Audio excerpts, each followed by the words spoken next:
నమస్తే. ఇది కథ కాదు జీవితం కార్యక్రమానికి స్వాగతం.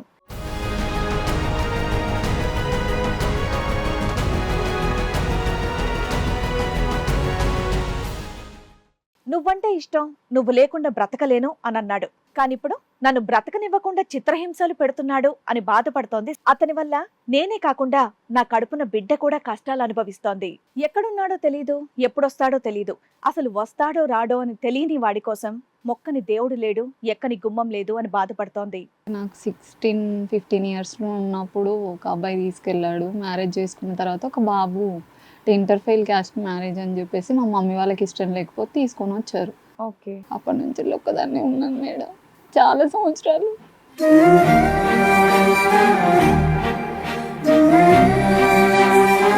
1.5 years ఉన్నారు. దాని తర్వాత మీ పేరెంట్స్ దగ్గరకు వచ్చేసారా? అప్పటికి బాబు పుట్టేశాడు. అంటే అప్పుడు 8 months ఉన్నాను మేడం. ఎందుకు వదిలేశారు అతను? మోడాలిటీ కదా, అతను తీసుకెళ్ళి అంటే తెలియదు నాకు అంతగానో. చిన్న వయసు మోసం చేసి తీసుకెళ్లి పెళ్లి చేసుకో. అవును మేడం, అంతే, ఏం లేదు.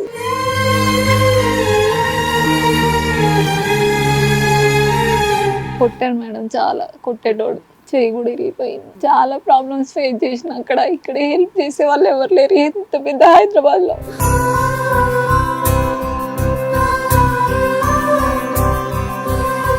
పెట్టే టార్చర్ కూడా చూడలేకపోయారు మేడం. చాలాసార్లు గొడవలు అయినాయి, మాట్లాడారు, సెట్ చేద్దామని మాట్లాడారు. 1 year 1.5 year అట్లనే జరిగింది. కానీ అతను సెట్ కాలేదు మేడం. తీసుకెళ్ళడం, మళ్ళీ సేమ్ అదే సిచ్యువేషన్లో పెట్టడం, మళ్ళీ పంపించడం.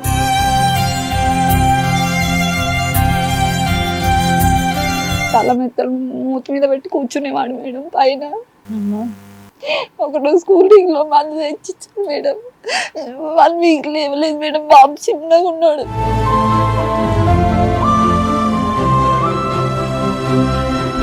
ఉందామని వెళ్ళాను మేడం, మా వేరే సిచ్యువేషన్ బాగాలేదని చెప్పేసి వెళ్తే చిన్న బాబు కొని, బాబు ఎక్కడ పోయిందో తెలియదు, కూలింగ్లో ఏదో కలిపి తీసుకొని వచ్చి చిట్క పెట్టాడు.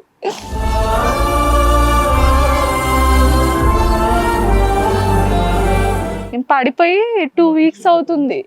ఈరోజు పడుకొని నిన్న లేచానేమో అనుకున్నాను మేడం. కానీ అప్పటికి నేను 1 week నుంచి వెళ్ళి బెడ్ మీదనే ఉన్నానంట. నాకు తెలియదు. అయ్యో,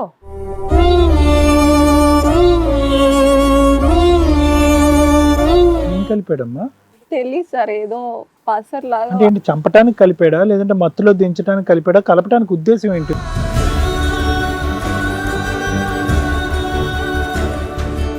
రెండో అతన్ని పెళ్లి చేసుకోవచ్చు, నువ్వంటే ఇష్టపడుతున్నాడు, ఎందుకు లేదు చేసుకోవాలి? మేడం, నేను చేసుకోలేను. అతను మళ్ళా తర్వాత ఓన్లీ పెళ్లి కాకుండా రిలేషన్షిప్ లోనే ఉండమని చెప్తున్నాడు, పెళ్లి చేసుకోను అని చెప్తున్నాడు. ఫిజికల్ గా వాడుకోవడానికి అతనికి ఇంట్రెస్ట్ తప్ప వేరే లేదు. లేదు మేడం. లైవ్ లో కనిపించిన మనుషులనే నమ్మలేకపోతున్నాం. ఈ ఇన్స్టా బ్యాచ్ ఏంటమ్మా?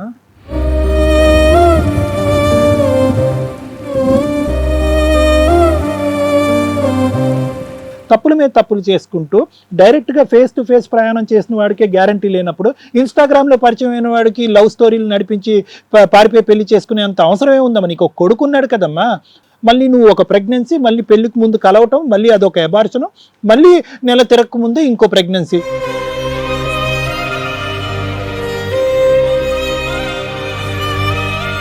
కరెక్ట్ ఆలోచించట్లా, కరెక్ట్ డెసిషన్ తీసుకోవట్లా. నాకు ఇదే జరగాలి, ఎందుకంటే సొసైటీ నన్ను బతకనివ్వదు. ఏ సొసైటీ గురించి మాట్లాడుతున్నావు నాన్న నువ్వు?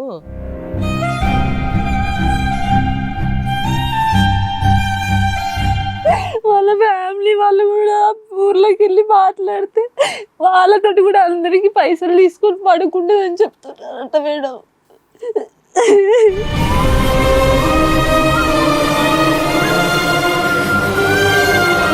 ఈ కార్యక్రమంలో మనతో పాటు ఉన్నారు ప్రముఖ హైకోర్టు అడ్వకేట్ రమ్యాకుల గారు. నమస్తే మేడం. నమస్తే. ప్రముఖ సైకియాట్రిస్ట్ డాక్టర్ కళ్యాణ్ చక్రవర్తి గారు. నమస్తే సార్. నమస్తే మేడం. ప్లీజ్ కూర్చోండి. Thank you. కూర్చోండి. రండమ్మా.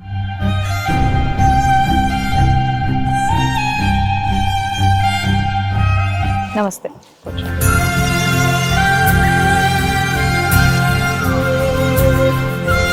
ఎక్కడి నుంచి వస్తున్నారండి? IDPL madam. IDPL నుంచి. ఏం చేస్తూ ఉంటారు మీరు? Private employee. ఓకే, చెప్పండి, ఇక్కడి వరకు దేనికి వచ్చారు? మా హస్బెండ్ కోసం మేడం. మీ హస్బెండ్ కోసం. ఏమైంది? యాక్చువల్లీ మేము 2 years నుంచి వెళ్ళి ఇన్స్టాగ్రామ్లో పరిచయం. అంటే ఫస్ట్ నాకు మ్యారేజ్ అయింది మేడం. ఓహో, ఫస్ట్ పెళ్ళయింది మీకు ఎన్నేళ్ల క్రితం? అంటే నాకు 15 ఇయర్స్లో ఉన్నప్పుడు ఒక అబ్బాయి తీసుకెళ్ళాడు. మ్యారేజ్ చేసుకున్న తర్వాత ఒక బాబు ఇంటర్ఫెయిల్ క్యాస్ట్ మ్యారేజ్ అని చెప్పేసి మా మమ్మీ వాళ్ళకి ఇష్టం లేకపోతే తీసుకొని వచ్చారు. ఓకే. అప్పటి నుంచి ఒక్కదాన్నే ఉన్నాను మేడం చాలా సంవత్సరాలు. ఓకే. తర్వాత ఇప్పుడు మీ వయసు ఎంత ఉంటుందండి? 29 మేడం. 29. ఓకే. తర్వాత నా స్టడీ అంతా కంప్లీట్ చేసుకున్నాను madam. Hmm. 10th inter diploma complete చేసుకున్నాను. ఒకటి 16 ఏళ్లకే పెళ్ళయింది అని చెప్పేసి అన్నారు కదా, ఇంటర్ కాస్ట్ మ్యారేజ్. వెళ్ళిన తర్వాత బాబు పుట్టాడు అని చెప్పేసి అన్నారు. ఎన్నేళ్ళు మీ ఫస్ట్ హస్బెండ్ తో ఉన్నారు మీరు? 1.5 year మేడం. 1.5 year ఉన్నారు. దాని తర్వాత మీ పేరెంట్స్ దగ్గరకు వచ్చేసారా? ఓకే. అప్పటికి బాబు పుట్టేశాడు. అంటే అప్పుడు 8 months ఉన్నాను మేడం. ఎందుకు వదిలేశారు అతను? అంటే మాకే ఇష్టం లేదు మేడం. మోడాలిటీ కదా, అతను తీసుకెళ్ళి అంటే తెలియదు నాకు అంతగానో. చిన్న వయసు మోసం చేసి తీసుకెళ్లి పెళ్లి చేసుకున్నావు. అవును మేడం, అంతే ఏం లేదు. సరే చేసుకున్నావు కదా, ప్రెగ్నెన్సీ కూడా వచ్చింది కదా, సర్దుకుపోవచ్చుగా. ఏమొచ్చింది అక్కడ కష్టం? కొట్టాడు మేడం, చాలా కొట్టేటోడు. చెయ్యి కూడా ఇరిగిపోయింది. చాలా ప్రాబ్లమ్స్ ఫేస్ చేసిన అక్కడ. ఇక్కడ హెల్ప్ చేసే వాళ్ళు ఎవరు లేరు. ఎంత పెద్ద హైదరాబాద్ లో. బాబు పుట్టగానే వచ్చామా బయటికి? కడుపుతో ఉన్నప్పుడే వచ్చిందంట. 8 months లో ఉన్నప్పుడు. 8 months. అప్పుడు అబార్షన్ చేయించుకోవద్దన్నారు మేడం. అది కుదరదలే, ప్రాణంకి ఇబ్బంది అవుతుంది. తర్వాత ఇట్లనే ఇంటర్మీడియట్ కంప్లీట్ చేసుకున్నా. 10th కూడా చదువుకున్నాను మేడం. ఎవరు సపోర్ట్ అమ్మా? ఇంటర్మీడియట్ 10th అమ్మ మా నాన్న? మదర్ వాళ్ళే. వాళ్ళ పేరెంట్స్. మీ నాన్నగారు ఏం చేస్తారు? మీరు ఎంతమంది? మేము 4 members ఆడపిల్లలు మేడం. ఓ. నేను 3rd member మేడం. ఒక్క బ్రదర్ ఉన్నాడు.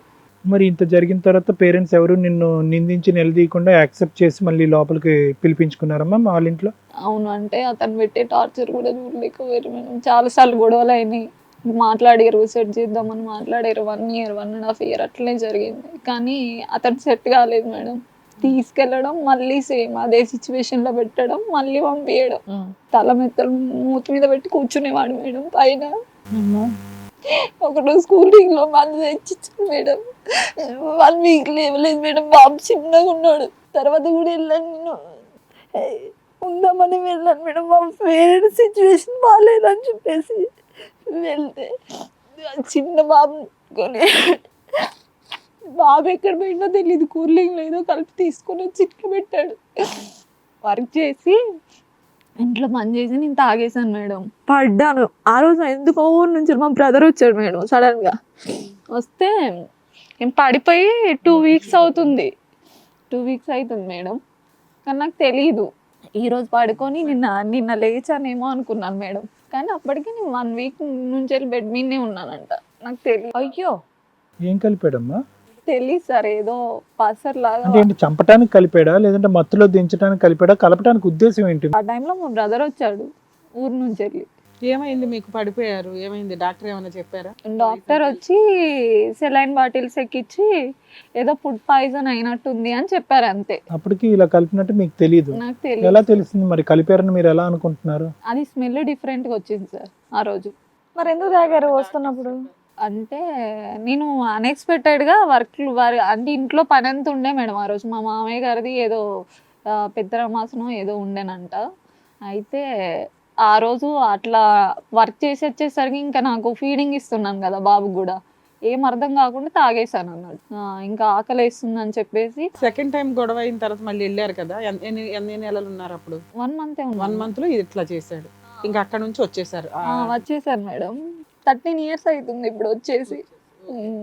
ఈ అబ్బాయి సెకండ్ మ్యారేజ్ చేసుకున్న అబ్బాయితో 2.5 ఫస్ట్ హస్బెండ్ తో డైవర్స్ అయినాయా మీకు? అంటే పెద్ద మనుషుల దగ్గర రాసుకున్నారేమన్నా?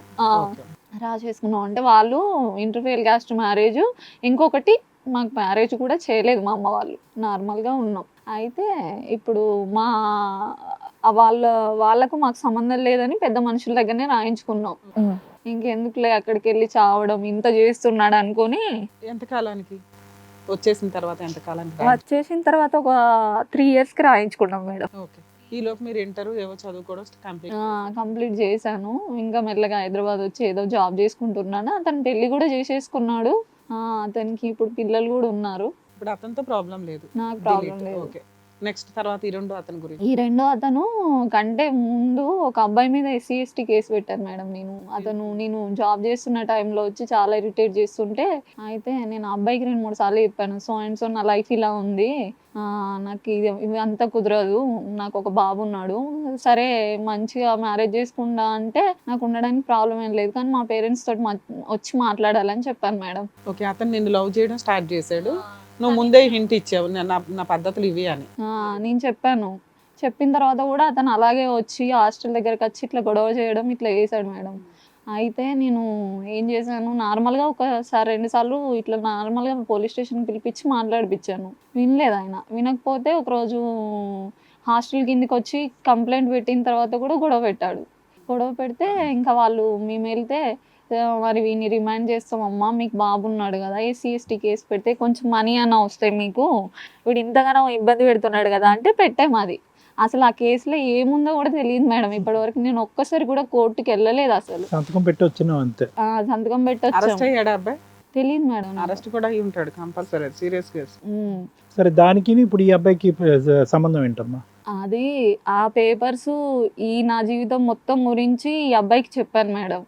చెప్పాను సార్, నా లైఫ్ సో అండ్ సో ఇట్లాంటిది. ఫస్ట్ హస్బెండ్ గురించి, పిల్లాడు గురించి చెప్పావు. చెప్పాను ఈయనతో మేడం. నీకేముంది? అతన్ని వెనకాల పడ్డాడు, నువ్వు కేసు వేసావా, లేకపోతే మీ ఇద్దరు మధ్య కూడా ఏమైనా ఫిజికల్ ఏం లేదు మేడం. కంప్లైంట్ లో అట్లా రాసావా పోనీ కేసు స్ట్రాంగ్ గా ఉండడం కోసం? లేదు మేడం, నేనైతే ఆ కంప్లైంట్లో అయితే ఇలాంటి విషయాలు ఏం చేయలేదు. రాయలేదు. మెడికల్కి రమ్మన్నారు, ఒకసారి వెళ్ళాను భరోసా సెంటర్కి.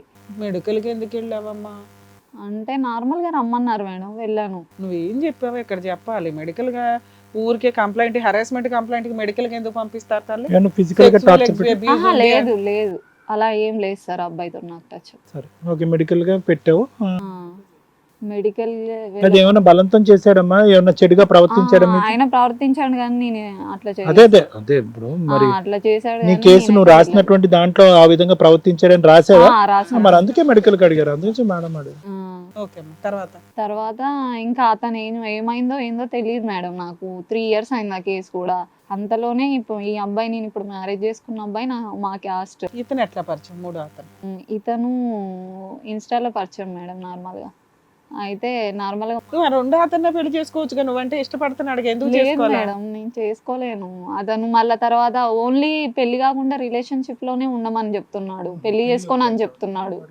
ఫిజికల్ గా వాడుకోవడానికి అతనికి ఇంట్రెస్ట్ తప్ప వేరే లేదు. లేదు మేడం. పెళ్లి చేసుకో, కావాలంటే మా పెద్దలతో మాట్లాడమంటే ఆయన అది చేయట్లేదు కానీ వెళ్ళి హెరాస్ లైవ్ లో కనిపించిన మనుషులనే నమ్మలేకపోతున్నాం. ఈ ఇన్స్టా బ్యాచ్ ఏంటమ్మా?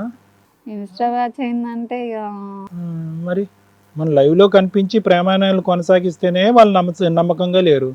ఇన్స్టాగ్రామ్ లో చూసి జడ్జిమెంట్ అంటే ఇంకా తీసుకునేంత నాకు కూడా కెపాసిటీ ఒక నీకు తోడు ఎక్కడుంది? కావాలనేసి నేను ఇతను ఎంతకాలం క్రితం పరిచయం? 2.5 సంవత్సరాల నుంచి తెలుసు madam. Okay, 2.5 years back Instagram లో ఇతను పరిచయం. ఇప్పుడు బాబు వయసు ఎంత?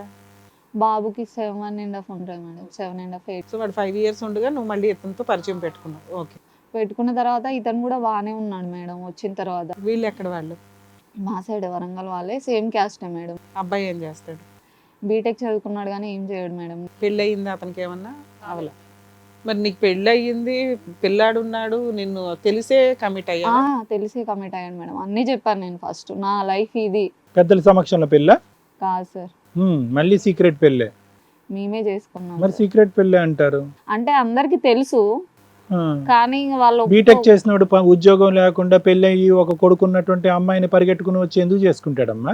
చేసుకున్నాడు సార్. ఎంత వయసు పెళ్లికి అవుతుంది? ముందు ఫిజికల్ రిలేషన్ ఉందా? అవును. అందువల్ల కేసు వేస్తామని భయపడి చేసుకుని ఉంటాడు. ఓకేనా? అంటే ఆ కేసు పెట్టానని ముందే చెప్పావా? అన్ని చెప్పాను. ఇంకో కేసు అవుద్దని వీడు భయపడి ఉంటాడు. నిన్ను ప్రేమించి చేసుకున్నాడా భయపడి చేసుకున్నాడు? ఇది ఒక్కటి మా క్లారిటీ. ప్రేమించే చేసుకున్నాడు సార్, కానీ ఇప్పుడు వాళ్ళ పేరెంట్స్ కి సొసైటీకి ఏం చెప్పాలో అర్థం కాక ఎస్కేప్ అయ్యింది ఇంట్లో నుంచి.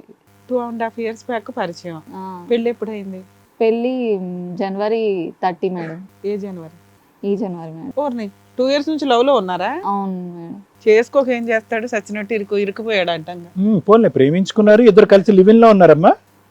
లివింగ్ రిలేషన్షిప్ లో ఉన్నారా? ఉన్నాం, అంటే అందరికి ఫ్యామిలీ తెలిసేలాగానే ఉన్నాం. మీ బాబు మీతోనే ఉంటాడా? మా బాబు మాతోటే ఉంటాడు. మీ అమ్మ వాళ్ళతో ఉంటాడు? లేదు మేడం, మాతోటే ఉంటాడు. మరి పెళ్లికి అందరు రావచ్చుగా, ఎందుకు రాలేదు? వాళ్ళ అబ్బాయి ఇష్టపడలేదుగా. ఇప్పుడు మా ఫ్యామిలీ సైడ్ చెప్తే వాళ్ళు ఏమన్నారంటే, వాళ్ళని తీసుకొని ఇక్కడికి వచ్చి పెద్ద మనుషుల దగ్గర మాట్లాడితేనే మేము చేస్తామని అన్నారు. ఈ అబ్బాయి ఏమో అక్కడికి రావడానికి ఇష్టపడలేదు సార్. ఎక్కడికి? మా ఫ్యామిలీ దగ్గరికి రావడం. కలవటానికి ఇష్టపడలేదు ఎందుకంట? నేను అడిగాను సార్, కాకపోతే మా సిస్టర్ మ్యారేజ్ ఉన్నది, మా సిస్టర్ ఉన్నది నాకంటే పెద్ద ఆమె కాకుండా నేను చేసుకోను, కావాలంటే ఇట్లా రిజిస్టర్ మ్యారేజ్ చేసుకుందాం అని చెప్పారు. రిజిస్ట్రేషన్ మ్యారేజ్ అయిందా మీకు? ఆర్య సమాజంలో చేసుకున్నాం. ఓకే. మ్యారేజ్ అయిన తర్వాత ఒక 4 months బాగానే ఉన్నాడు మేడం.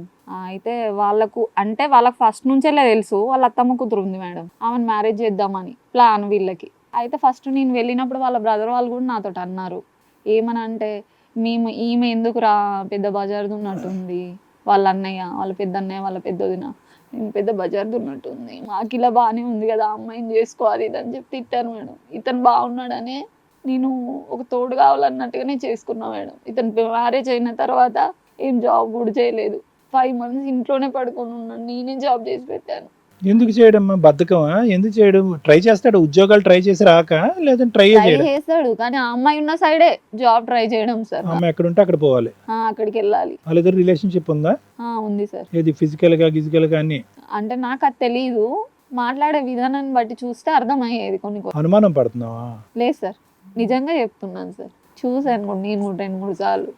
సరే, ఇతను బాగానే ఉన్నాడు కదా అని మ్యారేజ్కి ముందు కూడా మ్యారేజ్ చేసుకుంటా అంటే నేను రిలేషన్షిప్లో ఉన్నా కాబట్టి నన్ను ఖచ్చితంగా మ్యారేజ్ చేసుకోవాలని చెప్పేసి గొడవ పెట్టుకున్నాను మేడం నేను. ఎందుకంటే యూజ్ చేసుకొని వదిలేయడానికి కాదు కదా మేడం, అందుకోసమే నేను చాలా గొడవ పడ్డాను ఆయనతోటి. మెసేజెస్ కూడా పెట్టాను మేడం, నీ ఫ్యామిలీ చేయబట్టే నువ్వు ఇలా మారిపోయి ఇలా చేస్తున్నావు, నన్ను ఎలాగైనా పెళ్లి చేసుకోవాలి, ఇట్లా నేను వాడుకొని వదిలేయడానికి ఏమి ఇది కాదు కదా అని చెప్పేసి చాలా గొడవ పడ్డాను నేను. మ్యారేజ్ చేసుకొని తర్వాత కొన్ని రోజులు ఇక్కడ ఉండుకుంటేనే ఆ అమ్మాయి సైడ్ వెళ్ళకుండా, అంటే నేను డ్యూటీకి వెళ్తాను కదా సార్, అటు వెళ్ళిపోయాడు, అటు వెళ్తుండే, అందుకని ఉద్యోగం చేయట్లేదు. వాళ్ళతో మ్యారేజ్ మాట్లాడుతుండే. అయిన తర్వాత ఇంటి మెయింటెనెన్స్ అవి చూసుకున్నాడా? ఇంట్లో సరుకులు కానీ? లేదు మేడం, అన్నీ నేనే. ఉద్యోగం లేదు. బీటెక్ నిజమేనమ్మా? బీటెక్ చేశాడు నిజమేనా? అంతవరకు నిజమేనా? అవును సార్. బీటెక్ చేసి ఎంత ఖాళీగా ఉన్నాడు? అదేలే, ఉదయం అక్కడ సాయంత్రం ఇక్కడ అంటే ఇంక టైం ఎక్కడ ఉంటుంది? మీకు ఆయనకు వయసు ఎంత తేడా ఉంటది? అంటే నేనే 7 months 5 months అట్లా పెద్ద, అతనే చిన్న. అట్లా మేడం. వాళ్ళ అమ్మ నాన్నలతో నీకు మంచి సంబంధం ఏమైనా ఉందమ్మా? మాట్లాడతావు వాళ్ళతో? అంటే విషయం అంటే ఇట్లా మ్యారేజ్ అయ్యింది అని తెలియక ముందు ఒక 2-3 సార్లు వెళ్ళాను సార్, అప్పుడు బాగానే మాట్లాడేవాళ్ళు. సో అండ్ సో మ్యారేజ్ అయ్యింది. లేదు మేడం, ఫ్రెండ్ అని ఏం చెప్పి వెళ్ళలేదు, ఇట్లా గర్ల్ ఫ్రెండ్ అని చెప్పి వెళ్ళేదాన్ని. ఇంకోటి ఏంటంటే ఈ అబ్బాయి చాలా సపోర్ట్గా ఉండేవాడు మేడం నాకు, అంటే ఇంకా అర్థం చేసుకుంటున్నాడేమో అనుకున్నాను నేను. ఇప్పటికీ తెలీదా వాళ్ళ పేరెంట్స్కి? వాళ్ళ పేరెంట్స్కి ఇప్పుడు తెలుసు సార్. మీ పేరెంట్స్ ముందు నుంచే తెలుసు? మా పేరెంట్స్కి ముందు నుంచే తెలుసు. ఏం అనట్లేదమ్మా మీ పేరెంట్స్? నిన్నేం అనరా ఇలాంటి తప్పులు చేస్తూ పోతూ ఉంటే? అంటే ఒకసారి వెళ్ళావు, బిడ్డను ఎత్తుకుని వెనక్కి వచ్చావు, మళ్ళీ ధైర్యంగా వెనక్కి వెళ్ళావు, ఆడి శాడిస్టు, మళ్ళీ వెనక్కి వచ్చావు, జీవితం అంతా అస్తవ్యస్తం అయింది. నాకు అసలు ఎలాంటి రిలేషన్షిప్ లేదు సార్. నేను లేదులే, పోన్లే దాని గురించి మేము మాట్లాడామా చెప్పు. నువ్వు సెలెక్ట్ చేసుకున్నవే కదమ్మా, ఒకళ్ళు మంచి ఒకళ్ళు చెడని. ఇక్కడ మీ పేరెంట్స్ ఒక సంబంధం చూసి నీకు పెళ్లి చేయొచ్చు కదా, నువ్వెందుకు ఎత్తుక్కుంటున్నావు? నేను ఎత్తుక్కోవడం అంటే వాళ్ళ సిచ్యువేషన్ కూడా కొంచెం బాగాలేదు మేడం. అదే నలుగురు మిగతా ఆడపిల్లల పరిస్థితులు ఏంటి? వాళ్ళు మ్యారేజెస్ అయినాయమ్మా మిగతా ముగ్గురికి? హ్యాపీగానే ఉన్నారు, అందరు బాగానే ఉన్నారు. తల్లిదండ్రులు చూసారు సంబంధాలు, వాళ్ళు ఏం లవ్ గివ్ కాదు? అంటే మా చిన్న సిస్టర్ మాత్రం లవ్ మ్యారేజ్ చేశారు, మా పెద్ద సిస్టర్ ఒక ఆమె కూడా లవ్ అండ్ అరేంజ్లే. అందరు బాగానే ఉన్నారు సార్. మా బ్రదర్ కూడా లవ్ అండ్ అరేంజ్ మ్యారేజ్. సరే, ఇతనితో వచ్చిన సమస్య ఏంటి? ఏ పని చేయడు, బి వాళ్ళ ఫ్యామిలీ మెంబర్ ఒక అమ్మాయితో సంబంధం పెట్టుకుంటాడు, ఆ అమ్మాయి ఎక్కడ ఉంటే కనుక అక్కడికి వెళ్ళాలని అనుకుంటాడు. ఇంకొకటి ఇప్పుడు నాకు అబార్షన్ కూడా చేయించాడు సార్ ఫస్ట్. అయితే 3 months ఉన్నప్పుడు అబార్షన్ చేయించుకోమని గొడవ పడితే నేను చేయించుకోను అని చెప్పాను సార్. ఇంకా నేను ఇప్పుడు జాబ్ ఏం చేయట్లేదు కదా అది ఇదని బతిలాడేసి అబార్షన్ చేయించాడు. తర్వాత నుంచి వెళ్ళి ఎఫ్ఐఆర్ పేపర్ పట్టుకొని తిరగడం స్టార్ట్ చేశాడు. ఈ అమ్మాయికి సెకండ్ ఎఫ్ఐఆర్ పట్టుకొని వాళ్ళ అబ్బాయి దగ్గరికి వెళ్ళడం, కలవడం, ఎలా వదిలించుకోవడని, వాళ్ళతో పాటు వాళ్ళ ఫ్యామిలీ వాళ్ళు అందరు కలిసి వెళ్ళడం, చూడడం, మాట్లాడడం, చేయడం, వాళ్ళతో పాటు ఈ అమ్మాయి కూడా వెళ్ళడం, ఈ అబ్బాయితో సంబంధం ఉన్న. ఎందుకమ్మా, ఏం చేద్దామని? ఏంటి వాళ్ళ ఉద్దేశం? అమ్మాయిని పెళ్లి చేసుకుందామని సార్. ఓకే, బట్ ఈ ఎఫ్ఐఆర్ కాపీ పట్టుకుని అక్కడికి వెళ్తే ఏం లాభం? డైవర్స్ తీసేసుకొని అమ్మాయిని చేసుకుందామని ఏదో ఒక తప్పు దొబ్బాలి కదా సార్. కేసు పెట్టడం తప్పెలా అవుతుందమ్మా? ఈవిడ క్యారెక్టర్ అసాసినేషన్ నాకు తెలియదు. ఈవిడ ఆల్రెడీ ఇంకొక అతనితో కూడా రిలేషన్ లో ఉంది, అతను కూడా మ్యారేజ్ చేసుకోలేదు. సో నాకు అబద్ధం చెప్పి నన్ను మ్యారేజ్ చేసుకుంది. నువ్వు కేసు పెట్టడం అనేది నీ క్యారెక్టర్ బ్యాడ్ అన్నట్టు చూపెడుతున్నాడు, అంతే కదా? అక్కడ నీది కూడా ప్రమేయం ఉంది, నువ్వు అతను కలిపి ఉన్నారు అన్నట్టుగా అదే సార్. కథ అల్లుకున్నాడు. అది అల్లుకొని వాళ్ళ ఫ్యామిలీని పట్టుకొని ఆ అబ్బాయి వాళ్ళ విలేజ్కి వెళ్తున్నాడు సార్. విలేజ్కి వెళ్ళి వాళ్ళతో మాట్లాడుతున్నాడు ఇప్పటికి ఇప్పటికి కూడా. ఆ అబ్బాయిని అడుగుతానేమో మాకేం సంబంధం లేదంటున్నాడు. ఇదంతా నాకు తెలిసిన తర్వాత అందరికీ నాకేం సంబంధం లేదని చెప్తున్నాడు. ఇప్పుడు లాస్ట్ టైం నువ్వు ఎప్పుడు చూసావు? మీరు ఇద్దరు కలిసి కాపురం ఎప్పుడు చేశారు? ఎంతకాలం? ఒక 1 month ముందట వరకు నా దగ్గరనే ఉన్నాడు సార్. తర్వాత వాళ్ళ అక్కును వాళ్ళ బావ తీసుకొని వెళ్ళారు. అబార్షన్ ఎందుకు చేశాడు? నువ్వు ఎందుకు చేయించుకున్నావు? అబార్షన్ అంటే నేను ఇట్లా వర్క్ చేయట్లేదు కదా, ఇప్పుడు నువ్వు ఒక్కదానివే వర్క్ చేస్తున్నావు అని చెప్పి మెల్లగా చేయించాడు. పెళ్లి తర్వాత మేడం, కానీ కన్సీవ్ అయింది పెళ్లికి ముందే. నేను అన్నది అదే. సరే, ఇప్పుడు అబార్షన్ మళ్ళీ ప్రెగ్నెన్సీ ఏం రాలేగా ఇప్పుడు నీది? ఇప్పుడు 3rd month సార్. ఇప్పుడు 3rd month క్యారింగా మీరు? అవును. నీకు మ్యారేజ్ ఎప్పుడైందమ్మా? కానీ అది అట్లా అయిపోయింది మేడం. మరి ఎప్పుడైంది మ్యారేజ్? కానీ అయిపోవటం ఏంటం? జనవరి 1st. ఇప్పుడు ఎన్నో నెల? ఇప్పుడు 3rd month సార్. పడ్డది 3rd month. 3rd month పడిందా? అవును సార్. అబార్షన్ చేయించుకుని 1 month 1 1 month లో మళ్ళీ ప్రెగ్నెన్సీ వచ్చింది. పెళ్ళైన 1 month కి అబార్షన్ చేయించాడు సార్. అవునవును మేడం. వెంటనే ప్రెగ్నెన్సీ వచ్చింది. ఇప్పుడు 3rd month చిన్న కొడుకు ఉన్నాడు కదా, ఆ అబ్బాయి అలా ప్రవర్తిస్తున్నప్పుడు మళ్ళీ ఇమీడియట్ గా ఇప్పుడు ఈ ప్రెగ్నెన్సీ ప్లాన్డా యాక్సిడెంట్లా? అది వద్దు అనుకున్నప్పుడు మళ్ళీ ప్రెగ్నెంట్ ఎందుకు అయ్యా? అదే యాక్సిడెంటల్ సార్. యాక్సిడెంట్లా? ఏం యాక్సిడెంట్లు అమ్మా? నాకు డౌటే నువ్వు ప్రెగ్నెంట్. లేదు మళ్ళీ అబ్బాయిని తీసుకొచ్చి ఏదో రకంగా బెదిరిద్దామని చెప్పా. లేదు మేడం, ప్రామిస్. ఫాలోఅప్ లో ఉన్నావు? గైనిక్ రికార్డ్స్ ఉన్నాయా? మెడికల్ రికార్డ్స్ ఉన్నాయా మీకు? ఉన్నాయి. కానీ ఏంటమ్మా ఇది? పిచ్చా ఏమిది? ఇంత వీక్ గా ఉన్నావు, ఆరోగ్యం చూసుకోవా? నీ మీద పిల్లోడు ఆధారపడి ఉన్నాడు కదా తల్లి. ఏమి తెంగర పనులు? మగాళ్ళు లేకపోతే బతకలేరా ఏంటి? మళ్ళీ ఎలా పెంచుతావమ్మా? అబ్బాయి జాబు చేయడు, ఇంకో అమ్మాయి అని తిరుగుతూ ఉన్నాడని చెప్పేసి అంటున్నావు, మళ్ళీ ఎలా? అబార్షన్ మీద అబార్షన్ అంటే మనిషివా ఇప్పుడు ఏమనుకుంటున్నావు? మళ్ళీ అబార్షన్ ప్లాన్ లో ఉన్నారా మీరు? అంతే కదా, ఫైనల్ గా జరిగేది అదేగా. ఇప్పుడైతే ఏం చేయించుకోవాలని లేదు. వస్తాడు, మళ్ళీ వస్తాడు, 2 రోజుల తర్వాత వస్తాడు. మనం బాగా సెటిల్ అయ్యాక చేసుకుందాం. ఇప్పుడు ఎందుకంటే ఫస్ట్ అతను ఏమైనా సెటిల్మెంట్ అయిందా? కాంపెన్సేషన్ ఏమైనా తీసుకున్నారా? నష్టపరిహారం ఏం తీసుకోలేదు. ఫ్రీగా డైవర్స్ ఇచ్చావా? పిల్లోడికి ఏదో ఒకటి ఇవ్వాలి కదా.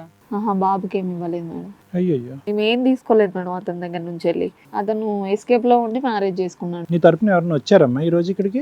రాలేదు. ఎవరు రాలేదా? ఇక్కడికి ఎందుకు వచ్చారు? ఏం కావాలి మీకు? నా హస్బెండే నాకు కావాలి మేడం. నెంబర్ ఇచ్చారా మా వాళ్ళకి? కాంటాక్ట్ అయ్యిందా? అతని నెంబర్ పని చేయట్లేదు మేడం. వాళ్ళ సిస్టరే మాట్లాడుతుంది. మేము ఎక్కడ కంప్లైంట్ పెట్టినా కూడా వాళ్ళ సైడ్ పొలిటీషియన్స్ ఉన్నారు మేడం, వాళ్ళతో మాట్లాడిపించుకొని ఏం జరగకుండా చేస్తున్నారు. నీకు ఆల్రెడీ పోలీస్ స్టేషన్ లో కంప్లైంట్ ఇవ్వడం వచ్చు కదా నాన్న. ఒక కంప్లైంట్ వీళ్ళ మీద వేస్తే పోలీసులో ఈడ్చుకొచ్చేవాళ్ళు కదా. లేదు మేడం, రావట్లేదు అసలు. ఏదైతే అదే చేసుకొని. ఇచ్చావా? ఇవ్వలేదా? ఇచ్చాను మేడం. ఎఫ్ఐఆర్ అయ్యిందా? కాలేదు మేడం. అదే కేసు. ఇప్పుడు ఎఫ్ఐఆర్ చేసేసుకోవాలి, ఇంకా నీకు వేరే ఆప్షన్ లేదు కదా. సరే, లీగాలిటీ చెప్పు. ఇది కథ కాదు జీవితం ప్రోగ్రామ్ ని అందరికంటే ఒక రోజు ముందుగా చూడాలి అనుకుంటే హిట్ టీవీ యాప్ ని డౌన్లోడ్ చేసుకోండి. ఇందులో మీరు మెచ్చే, మీకు నచ్చే కంటెంట్ సిద్ధంగా ఉంది. చూస్తే మాట్లాడే తీరు పద్ధతి చూస్తే తెలివైన అమ్మాయిలా ఉన్నావు. వర్డ్ బ్యాలెన్స్ ఉంది, థింకింగ్ బ్యాలెన్స్ ఉంది, అన్నిట్లో ఉంది. కానీ మరి ఒక మనిషి ఎన్ని తొందరపాటు చర్యలకు పాల్గొనొచ్చా అనేటటువంటిదే విచిత్ర విడ్డూరంగా ఉందమ్మా. అంటే నేను ఒక తోడు కావాలని ఆలోచించాను. ఏం తోడమ్మా? తోడంటే కనుక సరైన తోడు కావాలి కదా. ఆ తోడు ఎతకడానికి మీ తల్లిదండ్రులు ఉన్నారు కదా. ఆ తోడు ఎతకేటటువంటి ప్రయత్నంలోనే 3 ఆడపిల్లలకు పెళ్లిళ్ళు చేశారు కదా. మిగతా 3 ఆడపిల్లలు సంతోషంగా సుఖంగా ఉన్నావు కదా. నీ సొంత తల్లిదండ్రుల మీదే నీకు నమ్మకం లేదు. నువ్వు ప్రపంచంలో ఏం బతుకుతావు? ఇన్స్టాగ్రామ్లో పరిచయమైనటువంటి ఒక మూర్ఖుడిని మాత్రం నమ్ముతావు, కానీ పెంచినటువంటి తల్లిదండ్రులు కష్టపడితే వాళ్ళని నమ్మవు. అమ్మ నాన్న నేను చూసుకోవాలా, మీరు చూస్తారని ఒక మాట అడిగితే చూడరమ్మా తల్లిదండ్రులు. మా నాన్న వాళ్ళ కష్టాల్లోనే ఉన్నారు, వాళ్ళ కష్టాల్లో ఉన్నారని చెప్పి ఈరోజు నువ్వు మీ తల్లిదండ్రుల కష్టాలు పెంచుతున్నావా, తగ్గిస్తున్నావా? మీ సిస్టర్ జీవితం ఎందుకు ఉంది అని చెప్పి ఆ ఆడపిల్లలు ఒక మొగుళ్ళు ప్రశ్నించరా ఈరోజు? ఇప్పుడు చూడు, నీ వెంటంటూ ఎవరూ రాలేదు ఈరోజు. ఏకాగ్గా ఉన్నావు. బాబు ఎక్కడున్నాడు? ఎవరి దగ్గర ఉన్నాడు బాబు? ఇంట్లో ఉన్నాడు. అమ్మ దగ్గర ఉన్నాడా? లేదు సార్, ఇక్కడే ఉన్నాడు. ఒకడే. పక్కన వాళ్ళు బాగానే చూసుకుంటారు.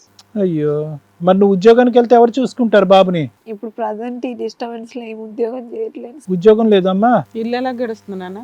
మా మదర్ వాళ్ళే చూస్తున్నారు సార్. ఎప్పటి నుంచి బాగానే సార్ జాబ్? 1 month అయింది మేడం, అంతే. వాడి ఫోన్ మేము ట్రై చేయమా ఒకసారి? మేము చేయమా? వాడి నెంబరు ఏంటి, అవుట్ ఆఫ్ రీచ్ వస్తుందా, స్విచ్ ఆఫ్ వస్తుందా? స్విచ్ ఆఫ్ వస్తుంది సార్. పోలీస్ స్టేషన్ లో కంప్లైంట్ పెట్టినా కూడా వాళ్ళ సిస్టరే తీసుకొచ్చి మాట్లాడిపిస్తుంది, తీసుకెళ్తుంది. ఇంకా లాస్ట్ 1 month నుంచి అయితే మాకు తెలియదు ఎక్కడికి వెళ్ళిపోయాడు అని చెప్తున్నారు. వాడు వర్క్ ప్లేస్ తెలీదా? వర్క్ ప్లేస్ ఎక్కడ ఉంటాడో, ఏం ఇక్కడ పని? ఏం తెలియదు మేడం. నేను బాగా చూసుకుంటాడన్న నమ్మకం ఏముందమ్మా? అది ఎలాగే ఇంపాసిబుల్. మీ బాబు గురించి ఆలోచించాలి కదా. మంచి జాబ్ వదులుకొని కూర్చొని ఆ మనిషి కోసం ఎందుకు ఎదురు చూడటం చెప్పు. ఇప్పుడు ముందు నువ్వు వెనకట్లు పోయి మేడం, ఇప్పుడు ప్రెగ్నెంట్ అయ్యింది, 3rd month వద్దన్నారమ్మా? 3rd month వద్దన్నారా, లేదంటే నువ్వు తీసుకున్నావు డెసిషన్? అంటే నాకే కొంచెం మనసు ఏం బాగాలేక నీకు మనసు బాగాలేదు, అది అది చెప్పు. నా మీద అడ్డమైన నిందలేస్తున్నాడు సార్ ఇప్పుడు. ఆడు బాగుంది ఇస్తే. నేను ఎవరితో ఎలాంటి సంబంధం లేదు సార్ నాకు నిజంగా కూడా. ఎన్నో కుక్కలు మరుగుతూ ఉంటాయి, వెళ్ళి అడుగుతామా కుక్క ఎందుకు మరుగుతున్నావు అని. వాళ్ళ ఫ్యామిలీ వాళ్ళు కూడా ఊర్లోకి వెళ్ళి మాట్లాడితే వాళ్ళతోటి కూడా అందరికి పైసలు తీసుకొని పడుకుంటుందని చెప్తున్నారట మేడం. మా అమ్మ వస్తాను లేదు కానీ మా నాన్నకి కొంచెం ఆరోగ్యం బాగాలేదు మేడం, అందుకని రాలేదు. మొన్నటిదాకా ఇక్కడనే ఉన్నారు మా మదర్ కూడా. గొడవల కోసం వాళ్ళ సిస్టర్. నాన్న ప్రాబ్లం నీది కదా, నువ్వెన్నా సరిపోతుంది. నేను కనీసం వాళ్ళ ఇంటికి పోయి అడిగితే వాళ్ళు ఎట్లా పడితే అట్లే తిడుతుంటారు. విలేజ్ లో అందరికి చెప్పారు మేడం, ఈమె మోసం చేసి మా అబ్బాయిని పెళ్లి చేసుకుంది, పెళ్లి కాలేదని చెప్పి పెళ్లి చేసుకుంది అని చెప్పేసి. అమ్మా ఒక లాస్ట్ క్వశ్చన్ అమ్మా, మీ అత్త మామల్ని ఇంటికి వెళ్ళి అక్కడ కూర్చుంటే ఏం చేస్తారు? అదే సార్ నాకు సపోర్ట్ చేస్తారేమో అని ఇక్కడికి వచ్చాను. నేను అక్కడే కూర్చుంటాను సార్ వెళ్ళి. వాళ్ళ నెంబర్ ఉందమ్మా, మీ అత్తగారు మామగారు నెంబర్ ఉందా? వాళ్ళ అన్నయ్య నెంబర్ ఉంది సార్. వాళ్ళ బ్రదర్ది ఉందా? మాట్లాడొచ్చా, ఫోన్ చేసి మాట్లాడొచ్చా? మాట్లాడచ్చు. మీకేమి ఇబ్బంది ఉండదుగా తర్వాత? నాకేమి ఇబ్బంది ఉండదు మేడం. మేడం వాళ్ళ ఫ్రెండ్ తోటి కూడా వాళ్ళ చిన్నన్నయ్య కూడా వాళ్ళ ఫ్రెండ్ తోటి మా కూడా పోలీస్ స్టేషన్ లోనే కౌన్సిలింగ్ అవ్వట్లేదు కదా, మేము ఏం చేసుకుంటారో చేసుకుంటే లీగల్ గానే చూసుకుంటామని ఆడు పారిపోయాడు ఓ రకంగా. ఇప్పుడు వాళ్ళ అక్క ఏం చెప్తుంది, పోలీస్ స్టేషన్ లో కంప్లైంట్ ఇచ్చిందని మేము మా లాయర్ మాడతారని పెడతాను. ఇంకా అదంతా కాకుండా నీ మీద అన్ని కేసులు పెడతాను రివర్స్ అని బెదిరిస్తున్నాడు మేడం. వాడు ఎవరెవరితో ఫోన్లు చూపించి సెటిల్మెంట్ మాట్లాడుకొని నీకు డబ్బులు ఇస్తారు, వాళ్ళు వదిలేసుకోండి. నా దగ్గర ఉన్నప్పుడు, నా ఇంట్లో ఉన్నప్పుడు కూడా నేను లక్షలు తీసుకొచ్చి పెట్టాను మేడం, నా పిఎఫ్ మనీ అనేసి, నా శాలరీ అనేసి. వాడి డబ్బుల కోసం ఈరోజు వాడికి సెటిల్మెంట్ పోతే వాడు నాకు ఎంత ఇస్తాడు, ఎంత ఇచ్చి వదిలేస్తాడు మేడం. నాకు డబ్బులు వద్దు, సెటిల్మెంట్ అయ్యమందు, నాకు అతనే కావాలి. అబ్బాయికి ఇష్టమే లేనప్పుడు ఏం చేస్తావమ్మా నువ్వు? ఎందుకు ఇంకో లైఫ్ నాకు లేదు మేడం. ఇక అమ్మ ఇంకో లైఫ్ లేదు, కానీ అతను మళ్ళీ నీ జీవితంలో ప్రవేశిస్తే లైఫ్ ఉంటుందా? నీ కొడుకుంటుందా, నీకుంటుందా? ఇప్పుడే పరువు తీసి పెట్టారు, రోడ్డు మీద చేశాడు. రేపొద్దు నీ కుర్రోడు పెద్దోడు అయ్యి అమ్మ నీ క్యారెక్టర్ ఇదమ్మా అని అడిగితే ఎలా ఉంటది? ఈ ప్రపంచంలో నేను అవమానాలు పడ్డా మేడం. హస్బెండ్ లేకుండా ఎవరు ఎట్లా మాట్లాడతారు అన్ని తెలుసు. నీ ఫస్ట్ హస్బెండ్ ఆల్రెడీ కొట్టి చంపాడు నిన్ను, మళ్ళీ ఇతను వచ్చినా సరే అదే చేయడం నమ్మకం ఏంటి అమ్మా నీకు? హస్బెండ్ లేకపోతే మాట్లాడతాడని అంటున్నావు, ఇక్కడ హస్బెండ్ ఉండగానే మాట్లాడుతున్నాడు. అర్థమైందా? నేను నీ మొగుడని చెప్పుకుంటూనే నీ క్యారెక్టర్ లేదు, నువ్వు డబ్బులు కమ్ముడిపోయావు, నువ్వు ఆల్రెడీ పెళ్లి చేసుకున్నావు, నన్ను మోసం చేసావని చెప్పు తిరుగుతున్నారు మొత్తం కుటుంబం అంతా. అమ్మ నువ్వు డిప్రెషన్లో ఉన్నావు, నా మాట విను. నువ్వు డిప్రెషన్లో ఉన్నావు, నువ్వు ఏం ఆలోచిస్తున్నావు, ఏ నిర్ణయాలు తీసుకుంటున్నావు నీకు తెలీదు. పిల్లల గురించి ఆలోచించట్లేదు ఏంటంటే? ఈ మనిషి నీకు కరెక్ట్ కాదమ్మా. అసలు ఏ విధంగా చూసుకున్నా, ఏ విధంగా ఆలోచించినా కరెక్ట్ కాదు. లేదు సార్, నేను అన్ని తింటున్నావా, పడుకుంటున్నావా, తింటున్నావా, నిద్ర పడుతుందా? పడుతుంది సార్, అట్లా ఏం లేదు. మరి హెల్త్ విషయంలో కరెక్టేనే ఉండే సార్. కదమ్మా, హెల్త్ విషయంలో కరెక్ట్ గానే ఉన్నావమ్మా. మరి అలాంటి వాడు కావాలి అని అనుకోవటం అనేటటువంటిది అసలు ఒక మెంటలీ స్టేబుల్ నిర్ణయమేనా? మానసికంగా స్థిరత్వం ఉండే నిర్ణయమేనా? నిన్ను కేవలం వాడుకోవటానికి, ఇన్స్టాగ్రామ్లో ట్రాప్ చేయటానికి వాడుకోవటానికి వాడు దిగాడు రంగంలోకి. తిరిగి చూసేటప్పటికి నేను పెళ్లి చేసుకోవటం తప్ప ఇంకో దారి వాడికి కనిపించలేదు. అర్థమైందా? కాళ్ళు చేతులు కట్టేసినట్టు అయింది కాబట్టి చచ్చినట్టు పెళ్లి చేసుకున్నాడు. తర్వాత వాళ్ళ అమ్మ నాన్నకి తెలిసింది, జరగవలసింది జరిగింది. వాళ్ళ అమ్మ నాన్న తెలియనంత వరకు ఒక సీక్రెట్ ప్రయాణం అనేది కొనసాగింది. వాళ్ళ అమ్మ నాన్నకు తెలిసిన తర్వాత అసలు తెలుసు సార్, మ్యారేజ్ అయింది ఇదంతా తెలుసు నాకు. మ్యారేజ్ అయింది అన్న విషయం వాళ్ళకి ముందు నుంచే తెలుసు. వాళ్ళు వద్దన్నారు, కానీ ఈ అబ్బాయి బాగానే ఉన్నాడు సార్ నా దగ్గర. బానే ఉన్నాడమ్మా. ఇప్పుడు ఏం వచ్చింది రోగం? ఎన్ని సంవత్సరాలు అయిందని చెప్పి వాడు కొంతకాలం నిన్ను భరించాడు, కొంతకాలం నీతో పాటు ఎంజాయ్ చేశాడు, తర్వాత ఇప్పుడు పారిపోయాడు. ఇప్పుడు ఏంటంటే కారణాలు ఎత్తుక్కుంటున్నాడు, నిన్ను ఎలా చెడ్డ చేయాలని కారణాలు ఎత్తుకుతున్నాడు. అయినా కానీ వాడు ఎంత చెడ్డ చేసినా పర్లేదు, నువ్వే కావాలన్నట్టు నువ్వు మాట్లాడుతున్నావు. అన్లెస్ అంటే నువ్వు ఖచ్చితమైనటువంటి స్టేబుల్ మెంటల్ నిర్ణయం తీసుకునేంత వరకు మేము కూడా మాట్లాడలేం కదమ్మా. అలా తప్పించుకునే తిరిగేటటువంటి వాడితో తీసుకొచ్చి నీ పక్కన కూర్చోపెట్టి ఎంతకాలం కాపురం చేయించగలం? ఈ వేదిక ఎంత గ్యారంటీ ఇస్తుంది అలాంటి అంశాలకి? ఈరోజు మాట్లాడతాము, వాడు మాకు అందకపోవచ్చు, అందితే కనుక ఏదో కాకమ్మ కబుర్లు చెప్తాడు, ఆ అమ్మాయి చెడ్డదండి మేము కోర్టులో పోలీస్ స్టేషన్లో తేల్చుకుంటాం అని అంటాడు. ఏం న్యాయం జరుగుతుంది నీకు? నువ్వు నాకు వాడు వద్దండి, వాడికి శిక్ష పడాలి అనేటటువంటి విధంగా మాట్లాడు, ఇంకో విధంగా ఆలోచించవచ్చు మనం. నువ్వు మానసికంగా వీక్గా ఉంటూ వాడు కావాలంటే కనుక నీతో పాటు నీ కొడుకుని తొక్కేస్తాడు. ఆడు అసలు నీ కొడుకుని యాక్సెప్ట్ చేశాడా, స్వీకరించాడా? ఆడు ఓకే సార్, ఫస్ట్ నుంచి బాగానే చూసుకుంటాడు. ఇప్పుడు వాళ్ళ ఫ్యామిలీ ఇందులో ఇన్వాల్వ్ అయినప్పటి నుంచి అతను అలా మారిపోయాడు. అమ్మ ఏం ఇన్వాల్వ్ అయినా, ఏం ఇన్వాల్వ్ అవ్వకపోయినా నువ్వు నువ్వు ఎంత పిచ్చితనంగా నువ్వు ఏడుస్తుంటే జాలి పడుతుంది, ఇంకోవైపు నుంచి విపరీతమైన కోపం వస్తుంది.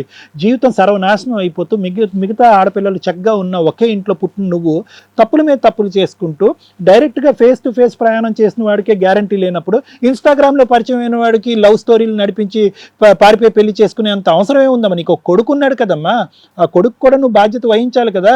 వచ్చేటటువంటి వాడు నీ జీవితం నాశనం చేయడం కాదు, వాడి జీవితం కూడా నాశనం చేస్తాడు కదా. మళ్ళీ నువ్వు ఒక ప్రెగ్నెన్సీ, మళ్ళీ పెళ్లికి ముందు కలవటం, మళ్ళీ అదొక అబార్షన్, మళ్ళీ నెల తిరగక ముందు ఇంకో ప్రెగ్నెన్సీ. ఇప్పుడు ఈ పుట్టబోయేటటువంటి వాడికి ఏం సమాధానం చెప్తావు? వాడిని ఆల్రెడీ కన్ఫ్యూజ్ చేస్తున్నావు. అక్కడో తండ్రి, మళ్ళీ సగం ఇంకో తండ్రి. ఇప్పుడు పుట్టబోయేటటువంటి వాడికి ఏ తండ్రిని చూపెడతావు? నీ జీవితంతో పాటు మీ మొత్తం మూకముడిగా మొత్తం సమాజాన్ని అంతా, మీ కుటుంబాన్ని అంతా పట్టుకెళ్ళి ఊబిలో ముంచేస్తున్నావు కదమ్మా. ఇప్పటికి కూడా ఒక సరైన నిర్ణయం తీసుకో మహాతల్లి అంటే నిర్ణయం తీసుకోవట్లేదు. అంటే ఆల్రెడీ 3 months ప్రెగ్నెంట్ అనా వెన తిరగట్లేదు?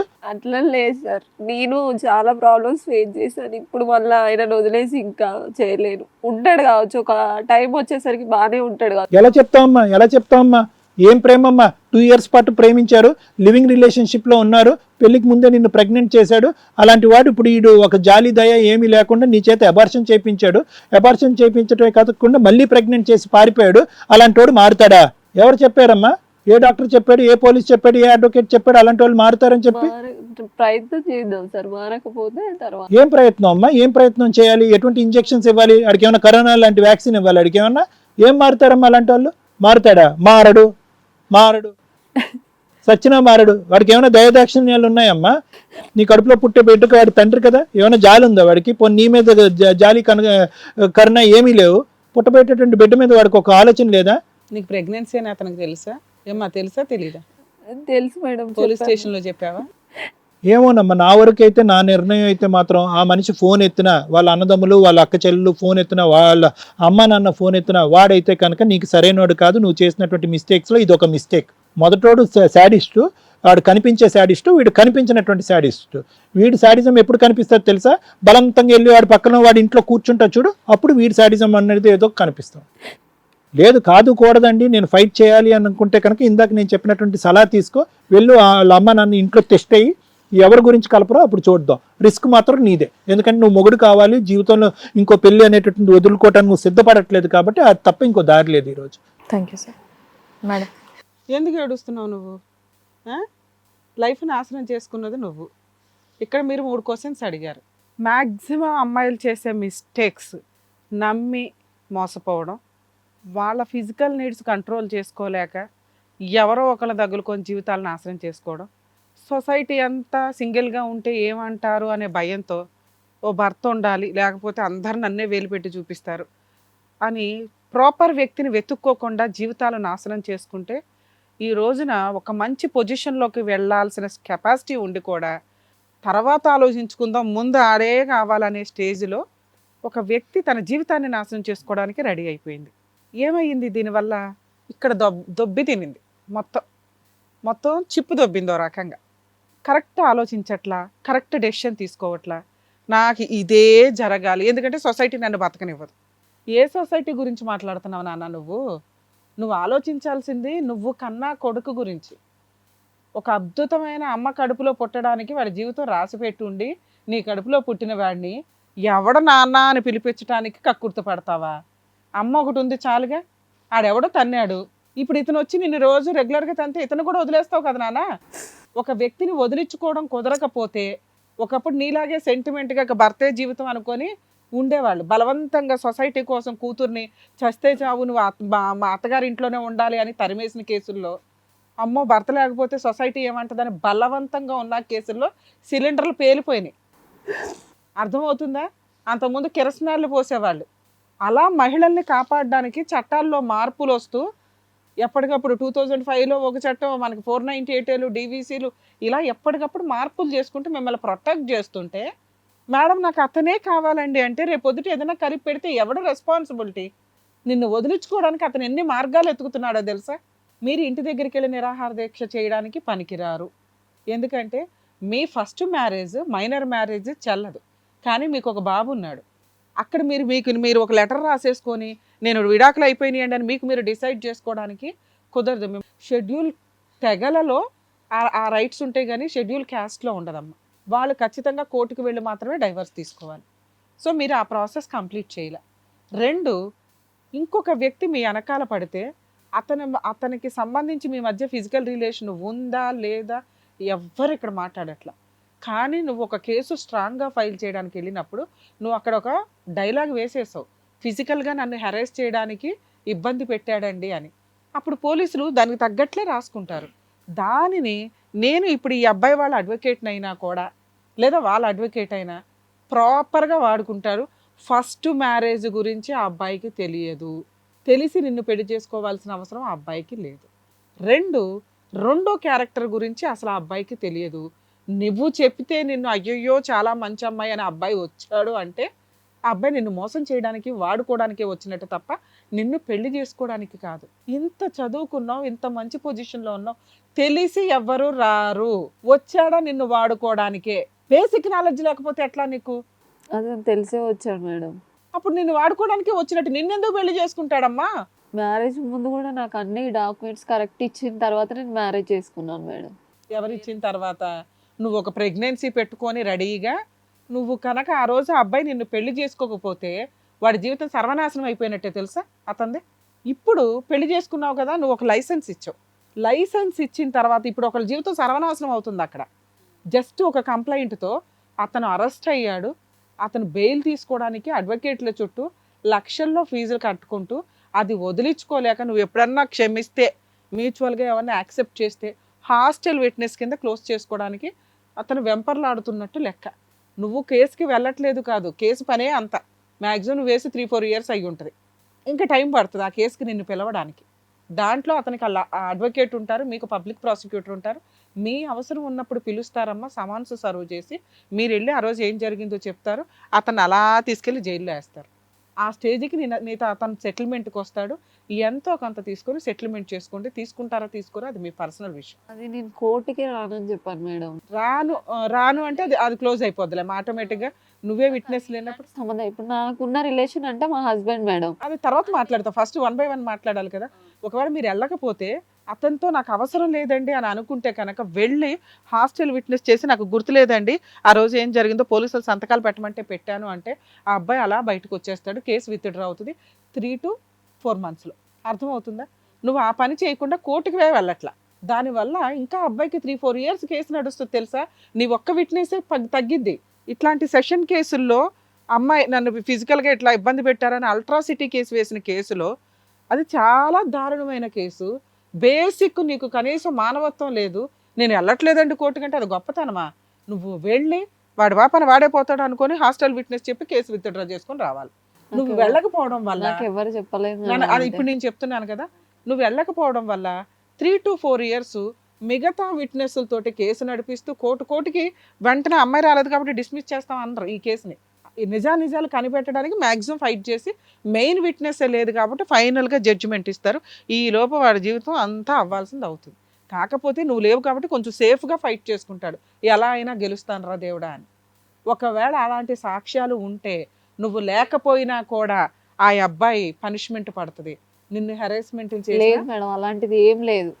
నిన్ను సెక్సువల్గా గురించి మాట్లాడట్లా, నిన్ను హెరాస్మెంట్ చేసిన సాక్ష్యాలు ఏమన్నా మీరు అప్పట్లో కోర్టుకి పోలీసులు సబ్మిట్ చేసి ఉంటే అతనికి పనిష్మెంట్ పడుతుంది. లేదు మేడం, అలాంటి ఏమీ లేకపోతే నువ్వు వార్డులో చెప్పాను నేను, అంటే ఇతను ఇట్లా చేస్తున్నాడు నాకు ఇలా ఉండడం. అదే నువ్వు వెళ్ళట్లేదు కాబట్టి అవి ఆటోమేటిక్గా ప్రూవ్ చేయడం కుదరదు.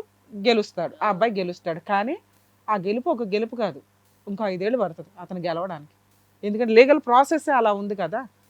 సో ఒకవేళ మీకు ఏమన్నా అతని లైఫ్ అతనికి ఇచ్చేద్దాం అనుకుంటే ఆ కేసు ఏదో విత్డ్రా చేయడం వచ్చి మా ఆయనతో మాట్లాడాడు కదా. వినమ్మా, అది కూడా చెప్తా. విత్డ్రా చేసుకోవడానికి ఏమైనా ఆప్షన్ ఉంటే ఆలోచించుకోండి. ఇక 3వ విషయం ఇతని విషయం. ఇతనికి అన్నీ తెలిసే నిన్ను పెళ్లి చేసుకున్నాడు అందం. నువ్వు చెప్పిందే నేను నమ్ముతాను. ఆ పెళ్లి చేసుకోవాలి నీతో ఫ్రెండ్షిప్ చేశాడు, ఫిజికల్గా కమిట్ అయ్యాడు. కనీసం రెండో అబ్బాయి దెబ్బ నీకు తెలుసు, ఆడు వెనకాల పడుతున్నాడు, సెక్సువల్ అబ్యూస్ చేయబోతున్నాడు ఇవన్నీ అని.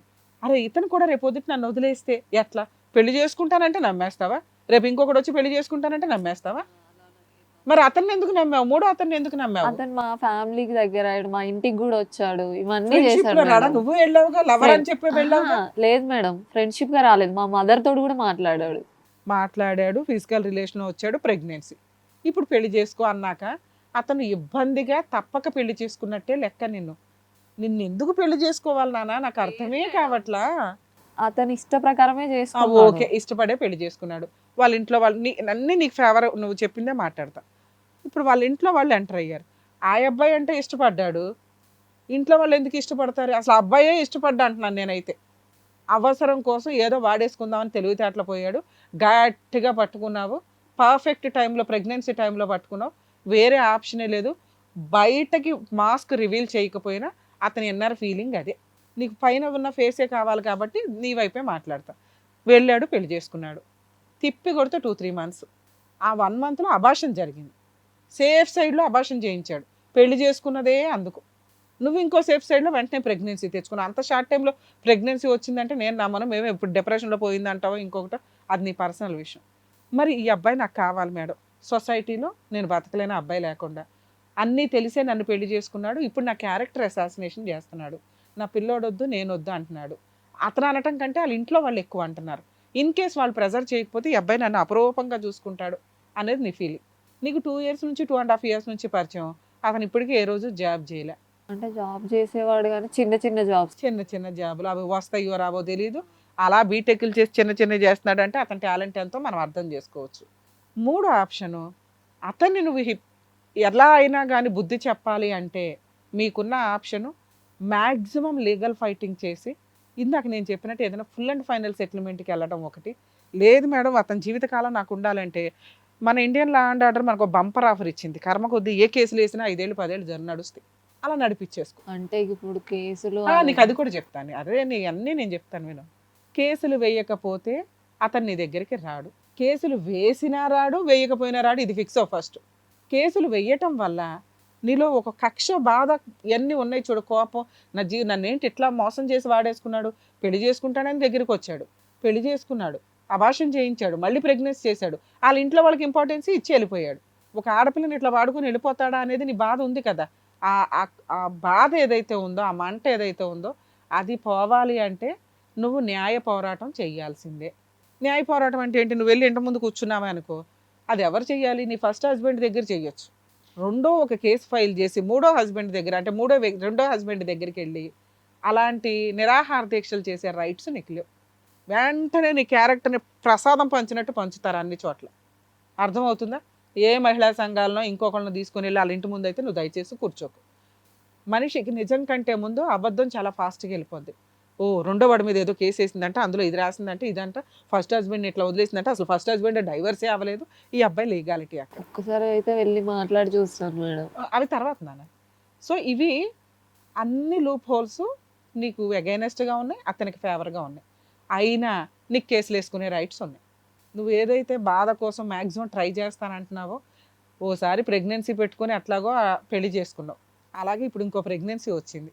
అది ప్రెగ్నెన్సీ నిలబడి ఉంటే మీరు కేసులు ఫైల్ చేస్తే పోలీస్ స్టేషన్ కంప్లైంట్ ఇవ్వండి. వాళ్ళ అక్క అబ్బాయి వచ్చినా నీకు అనవసరం, ఎవడొచ్చినా నీకు అనవసరం. నువ్వు కేసులు పెట్టడం ఒకటే టార్గెట్.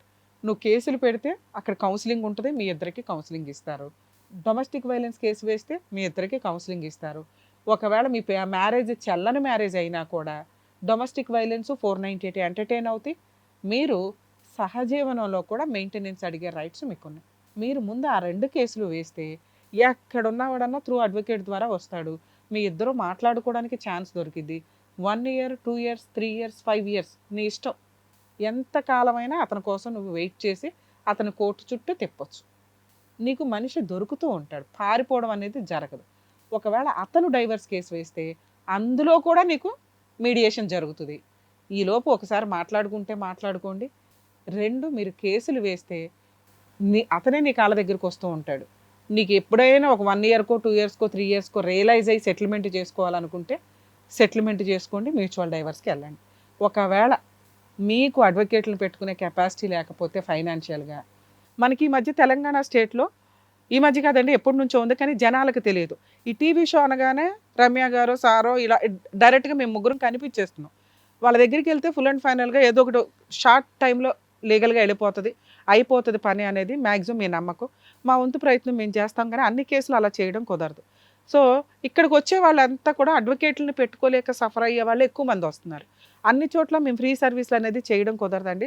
దీని గురించి నేను కొంచెం మీడియేషన్ సెంటర్స్ ఎప్పుడు కూడా మేము చెప్తూ ఉంటాం, లోక్ అదాలత్కి వెళ్ళండి, ఫ్రీ అడ్వకేట్లు దొరుకుతారు, లేదా కేసు నడుస్తున్నప్పుడే అడ్వకేట్స్ జడ్జి దగ్గర రిక్వెస్ట్ చేస్తే మీకు ఫ్రీ అడ్వకేట్స్ ఇస్తారు అని. సో ఈ మధ్య హైకోర్టులో తెలంగాణ హైకోర్టులో మేము మాట్లాడుతున్నప్పుడు మనకి లీగల్ సర్వీస్ అథారిటీస్ వాళ్ళని కూడా వెళ్ళి కలవటం జరిగిందండి.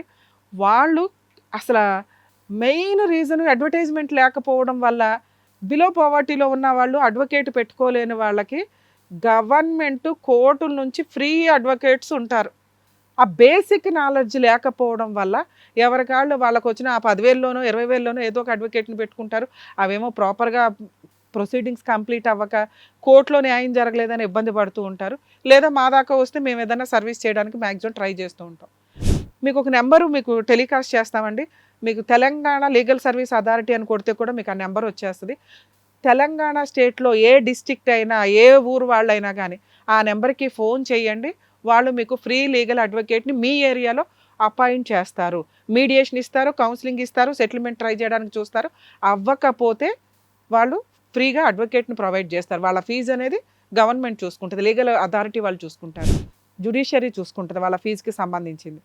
కానీ ఎవరికంటే ఎవరికి పడితే వాళ్ళకి కాదు, పావర్టీ లైన్లో ఉన్న వాళ్ళకి, ఫైనాన్షియల్గా అంటే మనకి ఏదైనా రేషన్ కార్డు ఉన్న వాళ్ళు అనుకోండి, మీకు అర్థమైపోద్ది. అటువంటి వాళ్ళకి ఖచ్చితంగా ఫ్రీ లీగల్ ఎయిడ్ ఉంది, ఫ్రీ లీగల్ సర్వీస్ ఉంది. సలహాలు వేరు, సర్వీస్ వేరు. అక్కడ సలహాలు, కౌన్సిలింగు, సర్వీసు అన్నీ ప్రొవైడ్ చేయబడతాయి. మేడం మీకు ఆ నెంబర్ ఫార్వర్డ్ చేస్తాను నేను. మీరు లీగల్గా వెళ్ళాలి అనుకుంటే 498 కేసు తోటి టీవీసీ కేసుతో వెళ్ళండి. ఇప్పుడు మీరు అడిగిన అతన్ని నా ముందు కూర్చోపెట్టండి అన్నారు చూసారా, అది వాళ్ళు కూర్చోపెట్టగలుగుతారు. ఎందుకు అంటే వాళ్ళు కోర్టు సర్వీస్ అథారిటీ. ఇప్పుడు మేము ఇక్కడ సొసైటీ పరంగా సోషల్ సర్వీస్ ఎలా చేస్తున్నామో వాళ్ళు లీగల్ ఆథరైజేషన్తో చేస్తారు. అర్థమవుతుందా? ఒకసారి అయితే మీరు కూడా ట్రై చేయండి మేడం, పిలవడానికి. అంటే వస్తే ఓకే మేడం, లేదు అంటే ట్రై మేబీ అతను వస్తే నేను ఏమైనా రిక్వెస్ట్ చేయడానికి అవకాశం ఉండేది. ఒకవేళ కుదరకపోతే ఇప్పుడు నేను ఇస్తున్న ఫ్రీ సర్వీస్ని వాడుకోండి మీరు, సరేనా? నెక్స్ట్ ఒకవేళ వర్కౌట్ అవ్వకపోతే ఫుల్ అండ్ ఫైనల్ సెటిల్మెంట్కి వెళ్ళిపోబ్బా, టైం వేస్ట్ చేసుకోకండి. లేదు మేడం, నేనేం మాక్సిమం ట్రై చేయండి. నీకు ఒక 3 to 5 years టైం ఇస్తున్నా, ఆ తర్వాత అన్న రియలైజ్ అవ్వండి. ఎందుకంటే కోర్టుల చుట్టూ తిరగడానికి కాదు, నువ్వు అన్ని సంవత్సరాలు తిరిగావంటే నీకు అప్పటికే అర్థం అవ్వాలిగా, ఇంకెందుకు ఇతను చీ అన్నవాడితో నాకెందుకు అని.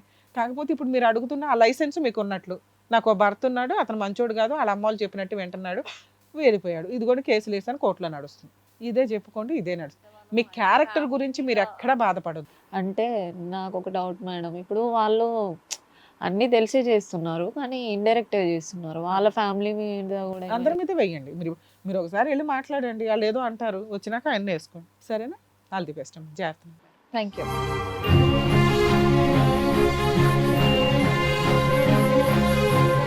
Thank you so much doctor గారు, thank you so much advocate madam. మరో ఎపిసోడ్లో మళ్ళీ కలుద్దాం. ఈ కార్యక్రమాన్ని ఇంతగా అభిమానిస్తున్న ప్రతి ఒక్కరికి కూడా శిరస్సు ఉంచి నమస్కరిస్తున్నాము. ఈ సందర్భంగా మీ అందరితో నేను ఒక విషయాన్ని పంచుకోవాలి అనుకుంటున్నాను. మేము చేసేటటువంటి ఇది కథ కాదు జీవితం కార్యక్రమం ద్వారా ఎంతో మందికి ప్రత్యక్షంగాను పరోక్షంగాను సహాయం అందుతుందని భావిస్తున్నాం. ఎక్కడ ఉండి ఇక్కడికి రాలేని ఎంతో మందికి అడ్వకేట్ రమ్య మేడం గారు, సైకియాట్రిస్ట్ డాక్టర్ కళ్యాణ్ చక్రవర్తి గారు ఇచ్చేటటువంటి సూచనల ద్వారా వాళ్ళ జీవితాల్లో ఎలాంటి మార్పులు తెచ్చుకుంటే ఆనందంగా ఉంటారో అలాంటి మార్పులు తెచ్చుకుంటున్నారు. మా ఆశయం ఒకటే, అందరూ బాగుండాలి, అందులో మేము ఉండాలి. ఇది కథ కాదు జీవితం ప్రోగ్రామ్ అందరికంటే ఒక రోజు ముందుగా మీరు చూడాలి అనుకుంటే వెంటనే డౌన్లోడ్ చేయండి హిట్ టీవీ యాప్. ఇందులో మీరు నచ్చే మెచ్చే కంటెంట్ సిద్ధంగా ఉంది. మరి ఇంకెందుకు ఆలస్యం, వెంటనే డౌన్లోడ్ చేసుకోండి హిట్ టీవీ యాప్.